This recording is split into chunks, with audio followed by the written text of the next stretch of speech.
Hi hello నమస్తే. నేను Krishnanjaneyulu. Telugu Desam party అధినేత చంద్రబాబు నాయుడు, వైఎస్ఆర్ కాంగ్రెస్ పార్టీ అధినేత ముఖ్యమంత్రి వైఎస్ జగన్మోహన్ రెడ్డి ఇద్దరూ కూడా కార్యక్షేత్రాన్ని, ఎన్నికల రణరంగాన్ని రాయలసీమ నుంచి ప్రారంభించారు. రాయలసీమలోనే తలపడుతున్నారు ఇద్దరు కూడా. ఈ రోజున కర్నూలులో ముఖ్యమంత్రి వైఎస్ జగన్మోహన్ రెడ్డి సభలు, అనంతపురంలో చంద్రబాబు నాయుడు సభలు జరుగుతున్నటువంటి పరిస్థితి ఉంది. నిన్నేమో పొద్దుటూరులో, కడప జిల్లాలో జగన్మోహన్ రెడ్డి సభ సిద్ధం, మేమంతా సిద్ధం అంటూ కూడా ఆయన సభలు నిర్వహిస్తే, చంద్రబాబు నాయుడు ఏమో చిత్తూరు జిల్లాకు సంబంధించినటువంటి మదనపల్లి, పుత్తూరు వీటికి సంబంధించినటువంటి ఆ ప్రాంతాల్లో నిర్వహించినటువంటి పరిస్థితి చూసాం. ఈ రోజున జరిగినటువంటి రెండు సంబంధించినటువంటి రాయలసీమలో కర్నూలు జగన్మోహన్ రెడ్డి, అనంతపురంలో చంద్రబాబు నాయుడు. ఎందుకు రాయలసీమని ఎంపిక చేసుకున్నారు ఇద్దరు? రాయలసీమలో ఎందుకు కార్యక్షేత్రాన్ని ఎంచుకున్నారు? రాయలసీమలో గెలుపు ఓటములకు సంబంధించినటువంటి అంశమే రేపొద్దున ప్రభుత్వ ఏర్పాటు విషయంలో కీలకం కాబోతుందా అనేటువంటిది చర్చ జరుగుతుంది. వాస్తవం చెప్పాలంటే ఇద్దరు కూడా రాయలసీమ నేతలే. చంద్రబాబు నాయుడు చిత్తూరు జిల్లా వాసి, నారావారిపల్లి, ఆయన కుప్పంలోంచి పోటీ చేస్తున్నాడు. అదేవిధంగా జగన్మోహన్ రెడ్డి కడప జిల్లా వాసి, ఆయన పులివెందల నుంచి పోటీ చేస్తున్నాడు. వీళ్ళిద్దరూ చిత్తూరు జిల్లా వాళ్ళే. అయితే అనూహ్యంగా ఎన్నికల ప్రచార సభల్ని ఇద్దరు చిత్తూరు నుంచి ప్రారంభించారు. ఇద్దరు కూడా రాయలసీమ నుంచి ప్రారంభించారు. సొంత జిల్లా చిత్తూరు నుంచేమో చంద్రబాబు నాయుడు మొదటి రోజు ప్రారంభిస్తే, సొంత జిల్లా కడప నుంచి జగన్మోహన్ రెడ్డి ప్రారంభించారు. మరి రాయలసీమలో 4 రాయలసీమ జిల్లాల్లో 52 అసెంబ్లీ నియోజకవర్గాలు ఉంటే 2019 అసెంబ్లీ నియోజకవర్గాల్లో 2019 సంవత్సరానికి సంబంధించిన గత ఎన్నికల్లో 52 అసెంబ్లీ నియోజకవర్గాల్లో 49 నియోజకవర్గాలు వైఎస్ఆర్ కాంగ్రెస్ పార్టీ గెలిచింది. కేవలం 3 తెలుగుదేశం గెలిచినటువంటి పరిస్థితి ఉంది. అది కూడా ఎక్కడ? అనంతపురంలో 2, ఒకటి హిందూపూర్లో బాలకృష్ణ, రెండోది ఉరవకొండలో పయ్యావులు కేశవ్, చిత్తూరులో కుప్పంలో చంద్రబాబు నాయుడు. రాయలసీమలో అసలు 4 జిల్లాల్లో 52 అసెంబ్లీ నియోజకవర్గాల్లో 3 గెలిచింది తెలుగుదేశం పార్టీ. అంటే ఒక రకంగా అనూహ్యమైనటువంటి విజయం వైఎస్ఆర్ కాంగ్రెస్ పార్టీ. ఇక రాయలసీమతో పాటు నెల్లూరు, ప్రకాశం జిల్లాల్లో కూడా, అసలు నెల్లూరులో అయితే 10కి 10 వైఎస్ఆర్ కాంగ్రెస్ పార్టీ గెలిచినటువంటి పరిస్థితి ఉంది.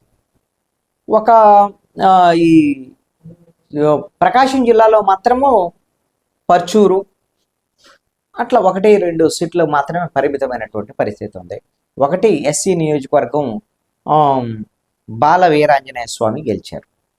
ఇవి తప్ప అక్కడ ప్రకాశం జిల్లాలో కూడా గెలుపుకి అవకాశం ఉన్నది. అంటే గ్రేటర్ రాయలసీమలో ప్రతికూలమైనటువంటి పరిస్థితిని ఎదుర్కొన్నది తెలుగుదేశం పార్టీ. అందుకనే పోయిన చోట ఎదుర్కోవాలనేటువంటి విధంగా తెలుగుదేశం పార్టీ ఇప్పుడు రాయలసీమ మీద దృష్టి సారించింది. అనంతపురము, కర్నూలులో తమకు సానుకూలంగా ఉంటాయని చెప్పేసి తెలుగుదేశం పార్టీ భావిస్తోంది.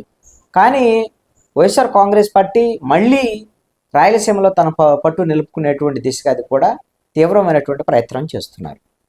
రాయలసీమ ప్రజలు ఎటువైపు మొగ్గు చూపితే వాళ్లే ప్రభుత్వాన్ని ఏర్పాటు చేసేదానికి అవకాశాలు ఉండొచ్చు అనేటువంటిది చర్చ. ఎందుకోసం అంటే అత్యధికంగా గ్రేటర్ రాయలసీమలో జిల్లా సగానికి ఇప్పుడు 52 4 రాయలసీమ జిల్లాలు ఉంటే 10 నెల్లూరు అంటే 62, అదేవిధంగా 12 ప్రకాశం అప్పుడు 74, అంటే సుమారుగా దగ్గరగా 45% అసెంబ్లీ సీట్లు గ్రేటర్ రాయలసీమలో ఉన్నాయి. మరి అక్కడ ప్రభావం లేకుండా, సీట్లు సంపాదించకుండా తెలుగుదేశం, జనసేన, బీజేపీ కూటమి అధికారంలోకి రావడం అనేది చాలా ఇబ్బందికరమైనటువంటి పరిస్థితి. అందుకే ఇప్పుడు ఈ విధమైనటువంటి విశ్వ ప్రయత్నం చేస్తున్నట్టుగా కనపడుతుంది. మరి మిగతా ప్రాంతాల్లో ప్రభావం ఎలా ఉంది అనేటువంటి అంశాన్ని గమనిస్తే, గుంటూరు, కృష్ణా జిల్లాల్లో కూటమికి కొంత అనుకూలంగా ఉండొచ్చు అనేటువంటి చర్చ జరుగుతుంది. తెలుగుదేశం, జనసేన, బీజేపీ ముగ్గురు కలిశారు కాబట్టి సామాజిక వర్గాల కోణంలో కూడా కమ్మ, కాపు సామాజిక వర్గాలు కలవటం, అదేవిధంగా బీజేపీ, వైశ్య, బ్రాహ్మణు ఇలాంటి ఉన్నత వర్గాలకు సంబంధించినటువంటి వాళ్ళు కొంత కలవటం అనేటువంటిది రాజధానికి సంబంధించినటువంటి ప్రాంతం కావటం, అమరావతి ప్రాంతం కాబట్టి కృష్ణా గుంటూరు జిల్లాల్లో కూటమికి అనుకూలంగా ఉండొచ్చు అని. ఇక్కడ 33 నియోజకవర్గాలు ఉన్నాయి కృష్ణా గుంటూరు జిల్లాలో. ఇక గోదావరి జిల్లాకు సంబంధించినటువంటి విషయానికి వచ్చేసరికల్లా 34 అసెంబ్లీ నియోజకవర్గాలు ఉన్నాయి ఉమ్మడి తూర్పుగోదావరి, పశ్చిమ గోదావరి. ఇక్కడ పవన్ కళ్యాణ్ తెలుగుదేశంతో జట్టు కట్టేది కాబట్టి బీజేపీ పొత్తు పెట్టుకున్నారు. అసలు బీజేపీ గురించి మాట్లాడుకోవటం వేస్ట్ అనుకోండి. బీజేపీ వాళ్ళ పోటీకి పర్సెంటేజ్ లేదు. వాళ్ళు కేంద్రంలో బలం ఉంటే ఉండొచ్చు, కానీ ఆంధ్రప్రదేశ్లో నోటంతా పోటీ పడే పార్టీ, వాళ్ళ గురించి అవసరం లేదు. తెలుగుదేశం జనసేన పొత్తు ఉంది కాబట్టి గోదావరి జిల్లాల్లో తెలుగుదేశం జనసేనకు వన్ సైడ్గా మద్దతు ఉంటుందని అందరూ అనుకున్నారు. 34 సీట్లు అసలుకే 30 సీట్లు మేమే గెలుస్తామని పవన్ కళ్యాణ్ మాట్లాడిన సందర్భం కూడా ఉంది.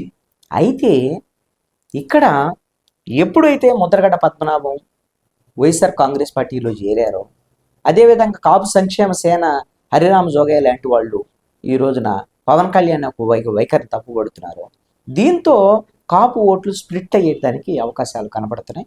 అందుకని సగానికి సగం సీట్లు ఒకవేళ కూటమి వైపు సగం వచ్చినా, సగము సీట్లు అంటే 34 సీట్లలో 17 కాకపోతే 20 14 చొప్పునైనా, లేదంటే ఏమో 18 16 చొప్పునైనా ఓట్లు ఆ విధంగా సీట్లు పంచుకునే దానికి అవకాశం ఉండొచ్చు అనేటువంటి చర్చలు. ఇప్పుడు ఫైనల్గా వచ్చేది ఏంటి, రాయలసీమలో గ్రేటర్ రాయలసీమలో 6 జిల్లాల్లో వైఎస్ఆర్ కాంగ్రెస్ పార్టీకి మద్దతు ఉంటే, కృష్ణా గుంటూరు జిల్లాలో కూటమికి మద్దతు ఉంటే, గోదావరి జిల్లాలు సమం అయితే, ఇక ఉత్తరాంధ్ర ఎటువైపు ఉంటుంది. ఉత్తరాంధ్రలో కూడా విశాఖ జిల్లా, విశాఖ పట్టణం టౌన్ కానివ్వండి, రూరల్ కానివ్వండి కూటమికి అనుకూలంగా ఉండొచ్చు అనేటువంటి చర్చ జరుగుతుంది. ఇక విజయనగరము, శ్రీకాకుళం అయితే విజయనగరం వన్ సైడ్ 9 అసెంబ్లీ నియోజకవర్గాలు 1, 2 గెలిస్తే గెలవచ్చేమో తెలుగుదేశం, జనసేన, బీజేపీ కూడా అన్నీ వైఎస్ఆర్ కాంగ్రెస్ పార్టీకి అనుకూలం. శ్రీకాకుళంలో కూడా మెజారిటీ సీట్లు వైఎస్ఆర్ కాంగ్రెస్ పార్టీ వైపే ఉండొచ్చు. అయితే ఇక్కడ ఉత్తరాంధ్ర బ్యాలెన్స్ అవుతుంది ఎట్లా, విశాఖపట్నం కూటమి వైపు ఉండటం వల్ల అనేటువంటి దాని మీద. దీంతో రాయలసీమ మద్దతుతోనే, రాయలసీమ బలంతోనే జగన్మోహన్ రెడ్డి మళ్ళీ అధికారంలోకి రావస్తాడు అనేటువంటి చర్చ ఉంది. సర్వేలు కూడా అదే చెప్తున్నటువంటి మాట.